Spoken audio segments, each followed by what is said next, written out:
Hello दोस्तों, स्वागत करता हूं आपका एक बार फिर से अपनी यूट्यूब चैनल पर। दोस्तों, आज हम बात करने वाले हैं हिप्पा के बारे में। व्हाट इज़ हिप्पा या व्हाट इज़ हिप्पा कंप्लायंस। दोस्तों, जब भी आप मेडिकल बिलिंग कंपनी को ज्वाइन करते हैं तो आपको एक हिप्पा कंप्लायंस का फॉर्म साइन कराया जाता है। वो एक तरह का एक्नॉलेजमेंट है कि आप अब से उस कंपनी में हिप्पा कंप्लायंस का रूल फॉलो करेंगे। बेसिकली ये एक प्राइवेसी रूल है। दोस्तों, वैसे तो इसकी ट्रेनिंग हर मेडिकल बिलिंग कंपनी में कराई जाती है, लेकिन आपको थोड़ा सा इसका बेसिक पहले से पता होना चाहिए।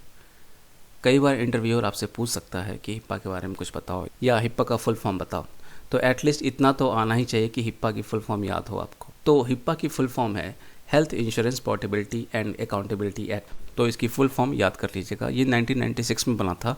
ये एक यूएस गवर्नमेंट का रूल है जो यूएस हेल्थ केयर के लिए बनाया गया है। तो आइए शुरू करते हैं इस वीडियो को और जानते हैं इसके बारे में थोड़ा और।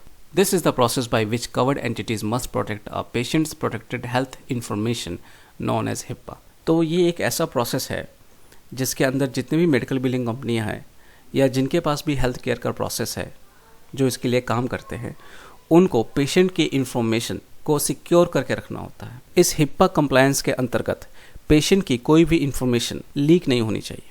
Health care organization must establish a HIPAA compliant culture throughout their operations in order to safeguard the confidentiality, security and integrity of protected health information। इस नियम के अंतर्गत जितने भी हेल्थ केयर के प्रोसेस वाले ऑर्गेनाइजेशन हैं, जिनके पास हेल्थ केयर का प्रोसेस है या जो इस मेडिकल बिलिंग में काम करते हो, फिर चाहे वो हॉस्पिटल्स हो, चाहे कोई डॉक्टर क्लिनिक हो या कोई डेंटल ऑफिस हो, तो कुल मिला के बात यह है कि जितने भी मेडिकल बिलिंग कंपनियां हैं या जो हेल्थ केयर के प्रोसेस में है, उनको ये हिप्पा कंप्लायंट का कल्चर अपने ऑपरेशन में जरूर लागू करना चाहिए, ताकि वो पेशेंट के इन्फॉर्मेशन को सिक्योर रख सकें, उन्हें बचा सकें, उनका डाटा लीक ना होने दें। तो बेसिकली ये एक प्राइवेसी रूल है जिसके अंतर्गत किसी भी पेशेंट की कोई भी इंफॉर्मेशन किसी अदर व्यक्ति के हाथ नहीं लगनी चाहिए। अब बात करते हैं पीएचआई की, protected health information.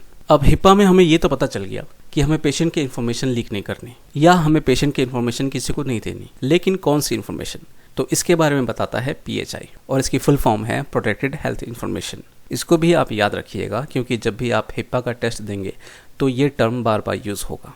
According to US law, protected health information is any data about a person's health status, the delivery of health care or the payment for health care that was generated or collected by a covered entities। तो US के law के हिसाब से PHI ऐसी कोई भी data हो सकती है जो किसी पर्सन के हेल्थ स्टेटस से जुड़ी हुई हो। जैसे कि अगर उसको कोई ट्रीटमेंट दिया गया है तो उसकी इन्फॉर्मेशन भी एक पीएचआई होती है। अगर उसको दी गई सर्विसेज के बदले में कोई पेमेंट होती है तो वो भी पीएचआई के अंतर्गत आता है।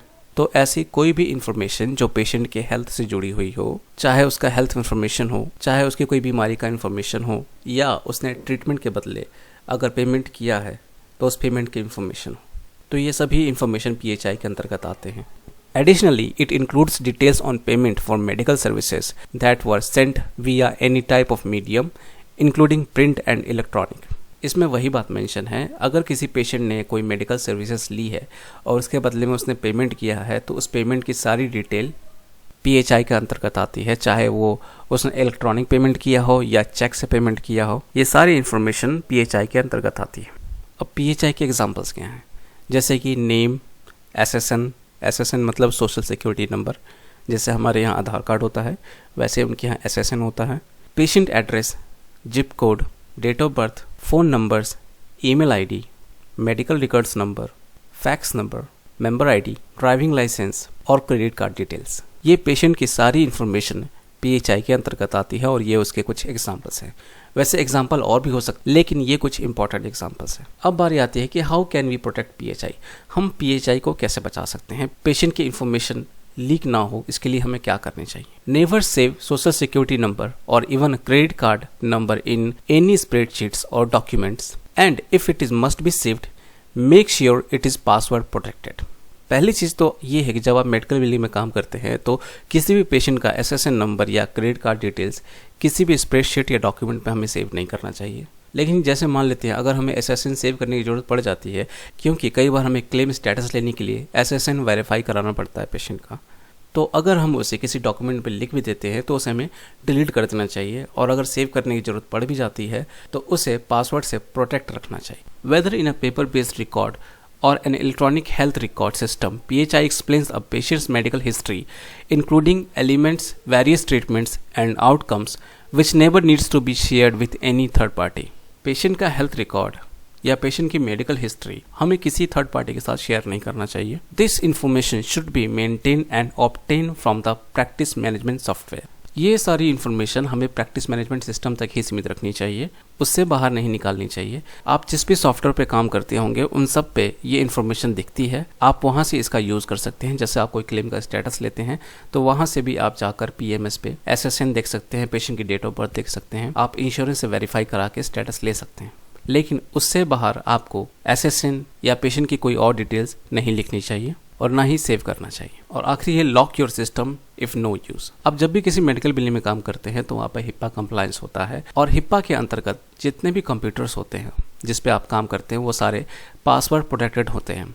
जितने भी यूज़र होते हैं उनका एक यूज़र ID पासवर्ड बनाया जाता है और वो अपने पासवर्ड को डालने के बाद ही अपने कंप्यूटर को ऑन कर पाते हैं. तो जब भी आप ब्रेक पे जाते हो या अपनी सीट से किसी और के पास जाते हो तो ये ध्यान रखें कि आप अपना सिस्टम लॉक करके जाएं, ताकि दूसरा आदमी कोई आके वहाँ पे आपके पेशेंट की डिटेल ना ले ले.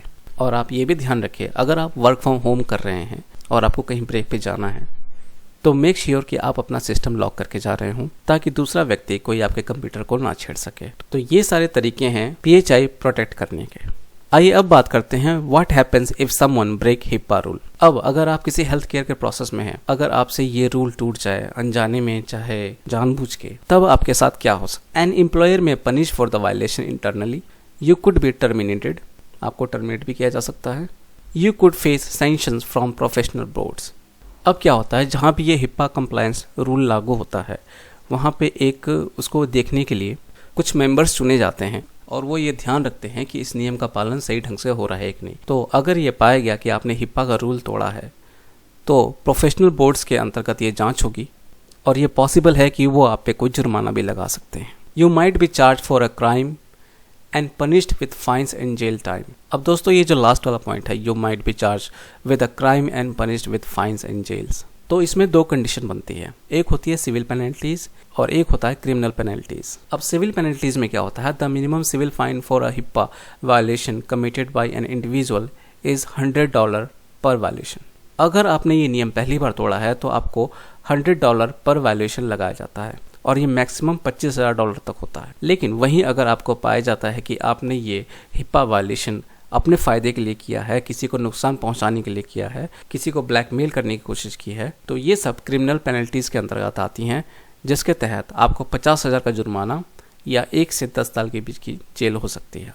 तो दोस्तों उम्मीद करता हूँ कि आपको ये थोड़ा सा बेसिक पता चला होगा हिप्पा के बारे में. इससे घबराने की ज़रूरत बिल्कुल नहीं है. जब आप किसी US हेल्थ केयर के प्रोसेस में जाते हैं तो ये ट्रेनिंग काफ़ी अच्छे से कराई जाती है, आपको अच्छे से समझाया जाएगा. तो दोस्तों आज के लिए बस इतना ही था. मिलते हैं किसी और टॉपिक के साथ किसी और वीडियो में. और हाँ, अगर आपको वीडियो पसंद आया हो तो इसे ज़रूर लाइक कर दीजिए और सब्सक्राइब तो कर ही दीजिए. Thank you so much.